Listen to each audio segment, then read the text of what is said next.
നമസ്കാരം. മലയാളി വാർത്തയിലേക്ക് സ്വാഗതം.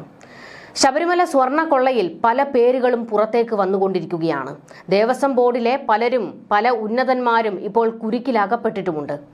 സർക്കാരിനും CPM-നും ഉറക്കമില്ലാത്ത ദിനങ്ങളാണ് ഇനി അങ്ങോട്ട്. ഇതിൽ NSSനും നല്ല എട്ടിന്റെ പണിയാണ് കിട്ടിയിരിക്കുന്നത്. ശബരിമലയിലെ സ്വർണ്ണക്കൊള്ള കേസിൽ മുരാരി ബാബു എന്ന താപ്പാനയുണ്ട്. അയാൾ അത്ര നിസ്സാരക്കാരനല്ല. NSSും സുകുമാരൻ നായരുമൊക്കെയായിട്ട് വളരെ അടുത്ത ബന്ധമുള്ള, CPM-ഉമായിട്ടും നല്ല ബന്ധമുള്ള ആളാണ് ഈ മുരാരി ബാബു. മുരാരി ബാബു, വാസു തുടങ്ങിയ ആൾക്കാരുടെ പേരുകൾ FIR-ൽ ഉൾപ്പെട്ടത് സർക്കാരിനെയും CPM-നെയും മറ്റ് ചില സംഘടനകളെയും ഒക്കെ വലിയ രീതിയിൽ പ്രതിസന്ധിയിലാക്കിയിട്ടുണ്ട്. എന്തുകൊണ്ടാണ് ഇവർ മുരാരി ബാബുവിൻ്റെയും വാസുവിൻ്റെയും ഒക്കെ കാര്യത്തിൽ ഇങ്ങനെ നിന്ന് ഉരുകുന്നത്? അതാണ് ഒരു ചോദ്യം. സ്വർണ്ണക്കൊള്ളയിൽ പൊളിഞ്ഞത് മുരാരി ബാബുവിനെ തിരുവിതാംകൂർ ദേവസ്വം ബോർഡ് പ്രസിഡന്റ് ആക്കാനുള്ള നീക്കം കൂടിയാണ്.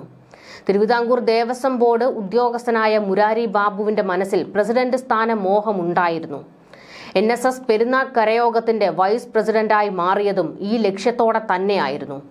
NSS ജനറൽ സെക്രട്ടറിക്ക് UDF-ൽ നല്ല സ്വാധീനമുണ്ട്. ഇതിനൊപ്പം മുഖ്യമന്ത്രി പിണറായി വിജയനുമായും അടുത്തതോടെ ദേവസ്വത്തിൽ നിന്നും വിരമിച്ചാൽ അടുത്ത ഭരണസമിതിയുടെ അധ്യക്ഷനാകാമെന്നും മുരാരി ബാബു കണക്കുകൂട്ടി. ആഗോള അയ്യപ്പ സംഗമവുമായി NSS അടുത്തതിന് പിന്നിലും മുരാരി ബാബുവിന് പങ്കുണ്ടായിരുന്നു. അതായത് സുകുമാരൻ നായരെ പിണറായി വിജയനുമായി അടുപ്പിച്ചതിലെ പ്രധാന കണ്ണി മുരാരി ബാബുവാണ് എന്ന ആരോപണമാണ് ശക്തമാകുന്നത്. ആഗോള അയ്യപ്പ സംഗമത്തെ വലിയ തോതിൽ സ്വീകരിക്കുകയായിരുന്നു NSS.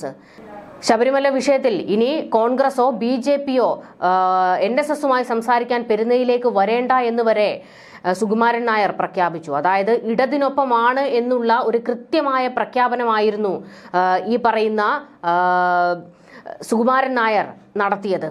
മുരാരി ബാബുവിനായിരുന്നു ഇതിൽ പ്രധാന റോൾ ഉണ്ടായിരുന്നത്. അതായത് പിണറായിയെയും സുകുമാരൻ നായരെയും ഒറ്റക്കയറിൽ കെട്ടാൻ മുരാരി ബാബുവിന് കഴിഞ്ഞു.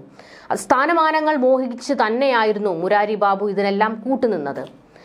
ഗതാഗത മന്ത്രി KB ഗണേഷ് കുമാറും കോട്ടയത്തെ മന്ത്രി VN വാസവനും ഇക്കാര്യത്തിൽ പ്രത്യക്ഷ അവകാശവാദങ്ങൾ ഉന്നയിച്ചപ്പോൾ ഇതിന് പിന്നിലെ രഹസ്യചാലക ശക്തി മുരാരി ബാബു ആയിരുന്നു. സ്വർണ്ണക്കൊള്ളയിൽ മുരാരി ബാബു പ്രതിയായതറിഞ്ഞ് NSS ആസ്ഥാനം ഞെട്ടലിലായിട്ടുണ്ട്. തൽക്കാലം ശബരിമല വിഷയങ്ങളിലൊന്നും NSS ഇടപെടില്ല, മൗനത്തിൽ തുടരും. ഇതിനിടെ സുകുമാരൻ നായർക്കെതിരെ പ്രതിഷേധം ശക്തമാകുകയാണ്. പെരുന്നയിൽ പ്രതിഷേധ പ്രകടനമടക്കം നടക്കുന്നുണ്ട്. ശബരിമല ദ്വാരപാലക ശില്പപാളിയിലെ സ്വർണം കവർന്ന കേസിലെ രണ്ടാം പ്രതിയും മുൻ അഡ്മിനിസ്ട്രേറ്റീവ് ഓഫീസറുമായ മുരാരി ബാബുവിനെ പ്രത്യേക അന്വേഷണ സംഘം ഉടൻ കസ്റ്റഡിയിലെടുക്കുമെന്നാണ് വിവരങ്ങൾ. സ്വർണം പൊതിഞ്ഞ ശില്പപാളികൾ വെറും ചെമ്പ് തകിടുകളെന്ന് മഹസറിൽ എഴുതി ശുപാർശ നൽകിയത് മുരാരി ബാബുവാണ്. മറ്റ് പ്രതികൾക്കും അന്വേഷണ സംഘം ചോദ്യം ചെയ്യൽ നോട്ടീസ് നൽകി തുടങ്ങിയിട്ടുണ്ട്. മോഷ്ടിച്ച സ്വർണം ഉണ്ണികൃഷ്ണൻ പോറ്റി കൈമാറിയെന്ന് കരുതുന്ന ബംഗളൂരു സ്വദേശി കൽപേഷ്, ഹൈദരാബാദിൽ സ്വർണ്ണപ്പണികൾ ചെയ്യുന്ന സ്ഥാപനത്തിന്റെ ഉടമയായ നാഗേഷ് എന്നിവരെയും ഉടൻ കസ്റ്റഡിയിലെടുക്കുമെന്നാണ് സൂചനകൾ. ദ്വാരപാലക ശില്പങ്ങളിലെ സ്വർണം വേർതിരിച്ചു നൽകിയ ചെന്നൈ സ്മാർട്ട് ക്രിയേഷൻസിന്റെ പങ്കും അന്വേഷിക്കുകയാണ്. ഗൂഢാലോചനയിൽ ഇവർക്കും പങ്കുണ്ടെന്ന് കണ്ടെത്തിയിട്ടുണ്ട്. സ്മാർട്ട് ക്രിയേഷൻസ് ഉടമ പങ്കജ് ഭണ്ഡാരിയും നാഗേഷും തമ്മിൽ അടുത്ത ബന്ധമുണ്ട് എന്നാണ് വിവരങ്ങൾ. മുരാരി ബാബുവിനെ പെരുന്ന NSS കരയോഗം വൈസ് പ്രസിഡന്റ് സ്ഥാനത്ത് നിന്ന് രാജിവെപ്പിച്ച് കരയോഗം ഇടപെടൽ നടത്തിയതും അറസ്റ്റ് ഉറപ്പായതോടെയാണ് എന്ന വിവരങ്ങൾ പുറത്തേക്ക് വരുന്നുണ്ട്. NSS നേതൃത്വത്തിന്റെ ഇടപെടലിനെ തുടർന്നാണ് രാജി. ആരോപണ വിധേയനായ ആള് വൈസ് പ്രസിഡന്റ് സ്ഥാനത്ത് തുടരാൻ അർഹനല്ല എന്ന് ചൂണ്ടിക്കാട്ടി കരയോഗം ഭാരവാഹികൾ രാജി ആവശ്യപ്പെടുകയായിരുന്നു. മുരാരി ബാബു നൽകിയ രാജി കരയോഗം ചേർന്ന് അംഗീകരിച്ചു. തെളിവുകളുടെ അടിസ്ഥാനത്തിൽ ദേവസ്വം ബോർഡ് ഇയാളെ അന്വേഷണ വിധേയമായി സസ്പെൻഡ് ചെയ്തിരുന്നു. NSS കരയോഗം ഭാരവാഹിത്വം രാജിവെക്കാൻ ജനറൽ സെക്രട്ടറിയും താലൂക്ക് യൂണിയൻ ഭാരവാഹികളും മുരാരി ബാബുവിനോട് ആവശ്യപ്പെടുകയായിരുന്നു. പിന്നീട് NSS ജനറൽ സെക്രട്ടറി സുകുമാരൻ നായരുടെ ആവശ്യപ്രകാരമാണ് രാജി എഴുതി വാങ്ങിയത്. സുകുമാരൻ നായരുടെ അടുത്ത അനുയായിയായിട്ടാണ് ഈ അടുത്ത കാലം വരെയും മുരാരി ബാബു അറിയപ്പെട്ടിരുന്നത്. ഇത് സുകുമാരൻ നായർക്ക് ഒരു എട്ടിന്റെ പണി തന്നെയാണ്.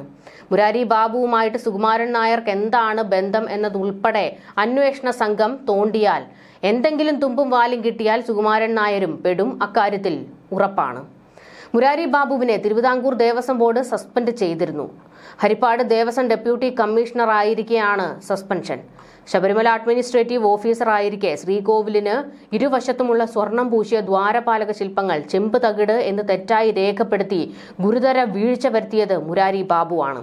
വീഴ്ച വരുത്തിച്ചതാണോ എന്നുള്ളതാണ് ചോദ്യം. അതായത് കൃത്യമായി ഇവരുടെ എല്ലാം ഗൂഢാലോചനയാണ് ഇതിൽ നടന്നിരിക്കുന്നത്. അങ്ങനെ തെറ്റായി രേഖപ്പെടുത്തിയതൊന്നുമല്ല, മനഃപൂർവ്വം അങ്ങനെ രേഖപ്പെടുത്തിയതാണ്. വാസുവിന്റെ കാര്യത്തിലും ഏതാണ്ട് തീരുമാനം ആയിട്ടുണ്ട്. വാസുവിനും ഈ പറയുന്നത് പോലെ തന്നെ ഉന്നതന്മാരും ഒക്കെ ആയിട്ടാണ് ബന്ധമുള്ളത്. പക്ഷേ ഇവരെ ആരെയും സർക്കാരിനോ പാർട്ടിക്കോ അല്ലെങ്കിൽ ഇതുമായി ബന്ധപ്പെട്ട ഉന്നതന്മാർക്കോ സംരക്ഷിക്കാൻ കഴിയില്ല. വിഷയത്തിൽ ഹൈക്കോടതി നേരിട്ടാണ് ഇറങ്ങിയിരിക്കുന്നത്. ഹൈക്കോടതി ഉത്തരവിന്റെ അടിസ്ഥാനത്തിൽ SIT ആണ് കൃത്യമായ അന്വേഷണം നടത്തുന്നത്. അതുകൊണ്ട് തന്നെ കേസ് അട്ടിമറിക്കാൻ അന്വേഷണ സംഘത്തിന് കഴിയില്ല. അതിൽ ആരൊക്കെ ഇടപെട്ടാലും കൃത്യമായ വിവരങ്ങൾ ഹൈക്കോടതിയുടെ മുന്നിലാണ് ധരിപ്പിക്കേണ്ടത്. അന്വേഷണത്തിന്റെ ഒരു വിവരങ്ങളും പുറത്തേക്ക് പോകരുത് എന്ന് പോലും ഹൈക്കോടതി ഉത്തരവിട്ടിട്ടുണ്ട്. എല്ലാം ഹൈക്കോടതിയുടെ മുന്നിലെത്തണം എന്നുള്ള കട്ടായം പ്രഖ്യാപനമാണ് ഉത്തരവിട്ടിരിക്കുകയാണ് ഹൈക്കോടതി. ഹൈക്കോടതിയുടെ മേൽനോട്ടത്തിൽ ഈ അന്വേഷണം നടക്കുന്നത് കൊണ്ട് തന്നെയാണ് വിശ്വാസികൾക്കും ഒരൽപ്പം ആശ്വാസമുള്ളത്, സത്യങ്ങൾ പുറത്തേക്ക് വരും എന്നുള്ള കാര്യത്തിൽ. 2019 സ്വർണം പൂശാനായി പാളികൾ പോറ്റിയെ ഏൽപ്പിക്കുന്ന സമയത്ത് ചെമ്പുപാളി എന്നെഴുതാൻ നിർദ്ദേശം നൽകിയ ഉദ്യോഗസ്ഥനാണ് മുരാരി ബാബു എന്ന് ദേവസ്വം വിജിലൻസ് തന്നെ കണ്ടെത്തിയിട്ടുണ്ട്. ചില തെളിവുകളും അക്കാര്യത്തിൽ വിജിലൻസിന് കിട്ടിയിട്ടുണ്ട് എന്നാണ് വിവരങ്ങൾ. 2024 വീണ്ടും സ്വർണം പൂശാനായി പാളികൾ നൽകാൻ മുരാരി ബാബു ആവശ്യപ്പെട്ടു എന്നും റിപ്പോർട്ടിലുണ്ട്. അതായത് കൃത്യമായ വിവരങ്ങളെല്ലാം തന്നെ അന്വേഷണ സംഘത്തിന് കിട്ടിയിട്ടുണ്ട്. EDയും ഈ വിഷയത്തിൽ അന്വേഷണം നടത്തുന്നുണ്ട്. മുരാരി ബാബുവും വാസുവും ഒക്കെ EDയുടെ വായിൽ കയറി ഇറങ്ങുമോ എന്നുള്ളതും കാത്തിരുന്ന് കാണണം. എന്തായാലും മുരാരി ബാബുവിന് സ്വർണം കട്ട വകയിൽ എന്തൊക്കെ ലാഭമുണ്ടാക്കാനായി എന്നുള്ളത് വരും ദിവസങ്ങളിൽ അറിയാൻ കഴിയും. മുരാരി ബാബു ഉൾപ്പെട്ട സംഘം മാത്രമല്ല, ഇതിന് പിന്നിൽ ശക്തമായ ഒരു ഗ്രൂപ്പുണ്ട്, ഇതിനൊരു തലവനുണ്ട്. ആ തല ആരാണ് എന്നാണ് ഇനി കണ്ടെത്തേണ്ടത്. എന്തായാലും മുരാരി ബാബു അറസ്റ്റിലാകുമ്പോൾ NSSും പ്രതിസന്ധിയിലാകും. പ്രത്യേകിച്ച് സുകുമാരൻ നായർ വലിയ പടുകുഴിയിലേക്കാണ് വീഴാൻ പോകുന്നത്. ന്യൂസ് ഡെസ്ക് മലയാളി വാർത്ത.